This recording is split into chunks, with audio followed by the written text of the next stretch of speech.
Hello and welcome back to Strictly Between Us Week 10. This is part 2, the Tango tops and the Ballroom bottoms. We'll be chatting about who we think could top that leaderboard and who may be going home. So, Minnie, who is your top choice for big marks? I think it will surprise no one that I'm going to talk about Hamza again. He's doing an Argentine tango this week, and I feel like we've been waiting the whole competition to see him take this on. He's doing it to a kind of classic Argentine tango feel song. It's going to be intricate and kind of smouldering and sexy, and I think that's exactly what we want from Hamza this week. And we know that his top line is incredible. We know that he's had some really good footwork, really good intricate footwork in the past, and the Argentine tango is the perfect time to showcase that. I am predicting 39 or up score-wise. Yeah, this could be 40 for Hamza this week. I hope so. I don't want to curse it. No. Well, he did well with this tango a few weeks ago, I think. So we know he's got sort of the basics and the foundations there. He, for me, is the contestant that just seems so versatile. Yes. And can do so many different genres. And so, like you, yeah, I'm so excited to see him take on the sort of smouldering sexiness and subtlety. Ooh, subtlety too. We're adding subtlety. You're right. He doesn't seem to have really an obvious weakness. It doesn't. He doesn't struggle with frame. He doesn't struggle in hold, out of hold. He doesn't struggle with Latin more than ballroom. He's not just a great all-rounder, but also just he really soars in the lot of them. And he is and has always been my pick for champion. Yeah, Hamza for winner. Who do you think also stands a chance of being up near the top of the leaderboard? Well, in that similar vein, doing a tango is Molly, and yes, she's fresh from the bottom two. I do think, we're getting to a point in the competition where I think she's good enough to be in the final, but unfortunately she just doesn't have those people voting for her. However, what could save her is this tango to Billie Eilish's Bad Guy. Yeah. I just think she will bring the intensity with Carlos. I'm really excited to see her take that on, and after her rumba, the week before last, which was just amazing. The one rumba I've seen that hasn't bored me, I've been captivated.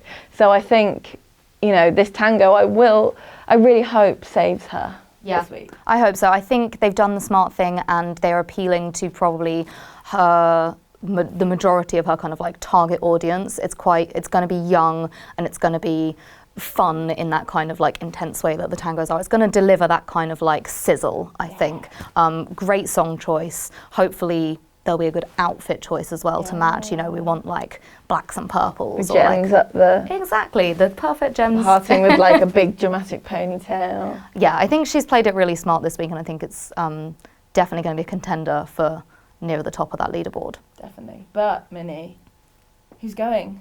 Who is going and who should go, I think probably lines up this week. Oh, really? Yes, I think this time, I do think, we've been saying it for weeks, but I think Ellie Taylor has reached the end of her journey. Sorry, Ellie. She's also doing a jive to Brown Eyed Girl, which just doesn't add up in my brain. No. It doesn't add up in the slightest. Really, does that make sense? No, it doesn't. It's going to be too slow. There we go. I think she's outskilled now.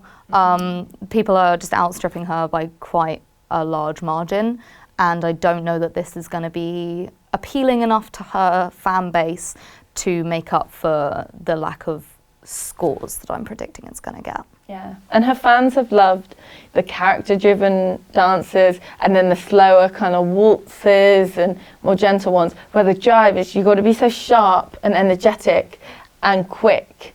I just don't know if it's going to work for her this week. And I've been saying it every week. It's time to go.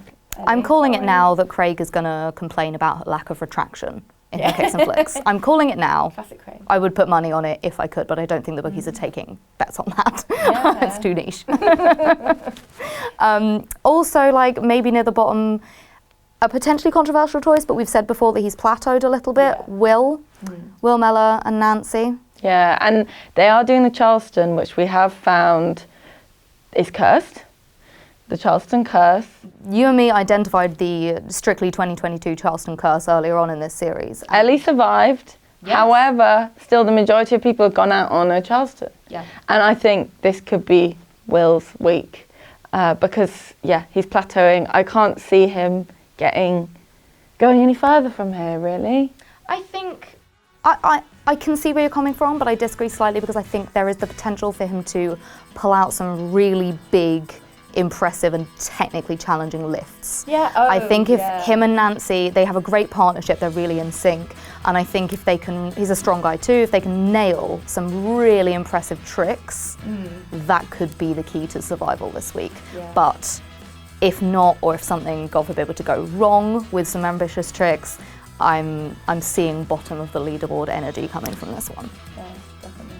Well, a lot to think about. That's part 2 of Strictly Between Us this week. Thank you for watching, and stay tuned for part 3, where we look forward to Musicals Week.